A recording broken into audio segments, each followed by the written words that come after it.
Mayapa ang demolisyon sa compound na ito sa Barangay Culiat, Quezon City kahapon ng umaga. Kanya-kanyang hakot din ang gamit ng mga residente. Maya-maya pa, biglang dumating si Quezon City 6th District Representative Kit Belmonte at itinaboy ang demolition team.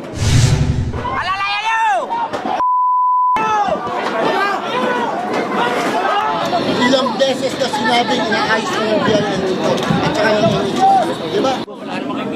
Camera daw.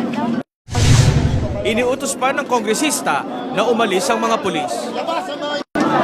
Labas nyo! Labas nyo lahat! Bulat mo muna yung mga tropa.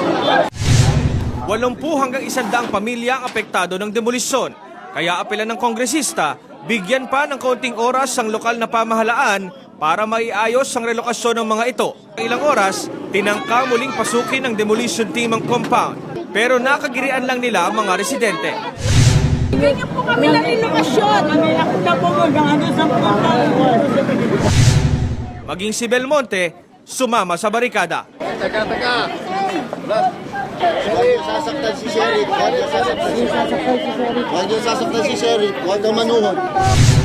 Pagsapit ng alas 3 ng hapon, kusa na ring umalis ang sheriff at demolition team. Handa naman daw harapin ng kongresista ang anumang kasong ipupukol sa kanya.